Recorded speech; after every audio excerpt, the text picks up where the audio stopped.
8. Murder of an elder from Khaybar, 626 AD. The Muslims who had assassinated Ka'b ibn al-Ashraf, the famous poet of the Bani Nadir, were considered as heroes by Muhammad and his followers. Murderers were considered as ideal Muslims. To prove their loyalty to their Prophet also, a group of Muslims from the Khazraj tribe decided killing off a respectable member of the Jewish community, Abu Rafi. He was an elderly man who had never done anything against Muhammad or the Muslims. He just happened to be the unfortunate target of Muhammad's plot to terrorize the Jews. Muhammad sent an expedition of 6 men who broke into the old man's house in the middle of the night and slashed him to ribbons as he slept. The cowardly Muslims always assassinated people in this way, while the victim slept, obviously because they had neither the courage nor the strength to fight even a solitary aged Jewish man while he was awake. After their crime, the Muslims fled back home into the arms of their expectant Prophet. There was a quarrel among them as to who had actually killed Abu Rafi. At this, Muhammad smiled beatifically and started checking their swords. Finally, it was decided that the person who owned the sword, which still had traces of food on it, was the winner. Apparently, Abu Rafi had just finished his dinner before falling asleep, and the sword had slashed through his stomach, spilling its contents. Once more, with commendable bravery against great odds, Muhammad and Muslims defended themselves and their Prophet. 9. Massacre, rape and plunder of Bani al-Mustaliq, December 626 AD. Muhammad attacked the Bani Mustaliq because of their wealth. In a surprise raid, the Muslims drove them to the sea. They slaughtered many members of the Bani Mustaliq tribe and looted away a booty of 2,000 camels, 5,000 sheep, and 500 women. 500 women were captured screaming and crying after they had watched their husbands and sons being slaughtered. The most beautiful captive was Juwayriyah, daughter of the chief of the Bani Mustaliq. Muhammad snatched her to satisfy his own lust. The captured women were supposed to be returned by the Muslims upon payment of a ransom. But the night after the battle itself, Muhammad and his army raped each and every one of them. One of the men, Abu Sa'id Khudri of Muhammad's army, reported, "We were lusting after women and chastity had become too hard for us, but we wanted to get the ransom money for our prisoners. So we wanted to use the azl, coitus interruptus, where the man withdraws before ejaculating. We asked the Prophet about it, and he said, 'You are not under any obligation to stop yourselves from doing it like that.' Later on, the women and children were given for ransom to their envoys.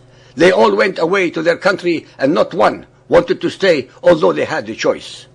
So the peace-loving Muhammad told his men it was perfectly fine to rape women as long as you don't ejaculate inside them, which would make them pregnant. What supreme logic!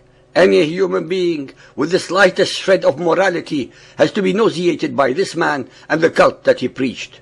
Muhammad, the perfect figurehead of Islam, sanctions rape, pure and simple. Not only did the Muslims commit this horrifying crime, they deceived the tribesmen into paying ransom for their womenfolk, who only paid the money in a desperate attempt to save their women's honor.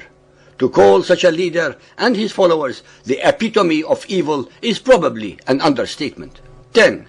The last Jewish tribe left in Medina, the Banu Qurayza. By this time, Muhammad had murdered or driven out all of the Jewish tribes of Medina except them. It was time to eliminate this last thorn in his flesh. Bani Qurayza had been reluctant in helping Muhammad against the Quraysh. Conveniently, once again, Muhammad claimed that he had divine knowledge about a conspiracy by them to kill him. He besieged their fortress for 25 days. When the starving tribe surrendered, Muhammad forced an old man from their own tribe to pronounce Muhammad's sentence. The sentence was death to every male member of the tribe, slavery for every woman and child, and plunder of all their property. The Prophet had an immense trench dug around the main market of Medina. The men and boys of the Banu Qurayza were rounded up and their hands twisted tightly behind them. Then one by one they were shoved to the edge of the trench and forced to kneel. They were offered the last chance to convert to the true faith, and if they refused, had their heads chopped off. As soon as one head rolled off, the corpse would be kicked into the ditch, and so it went. By the time dawn had colored the sky red in Medina, hundreds of corpses had piled up in a heap in a tangled cesspool of blood, hair, and shreds of flesh. Despite the horrific end in front of their eyes, none of the Jews chose to convert to Islam and face death valiantly. The blood of 900 innocent Jews stained Muhammad's hands on that black day. Their only crime was that they chose to retain their fundamental human right of choosing their own God and the religion of their ancestors. Hysterical women and children screamed as they watched their fathers, husbands, and sons die. The majority of them were raped savagely and then bundled off to be sold as used goods. Muhammad had the husband of the Jewish Rayhana bint Amr hacked to pieces before her very eyes, hours after he had murdered her father. No doubt this was Muhammad's perverted version of a wedding present, because after these atrocities he raped the mortified girl and tried to force her to convert to Islam. Muhammadan historians still describe the savage rape of Rayhana bint Amr as her willing submission to Islam and wifehood to the Prophet. Apparently, according to them, it is very natural to imagine that a woman who has just seen her husband, father, brothers, and the tribe slaughtered violently before her very eyes would choose to convert to the religion of the murderer and marry him. In actual fact, Rayhana refused to convert to Islam and also refused to marry Muhammad, the murderer of her family.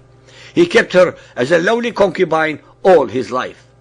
So much for the Apostle of Peace and his unbounded respect for women.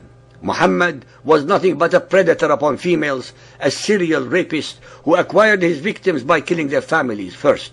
Allah, as usual, has provided yet another timeless divine revelation which gives his Prophet the right to rape and molest women of other religions.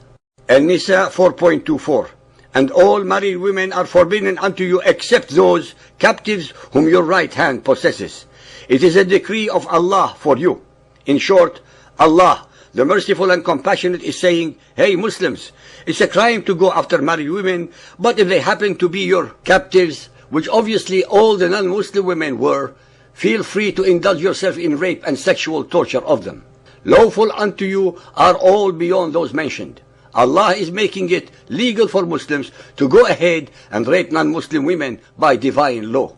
One shudders to imagine what kind of minds invented such utterly sadistic, disgusting, and ungodly ideas. Muhammad justified all his crimes against the Jews with more of Allah's revelations.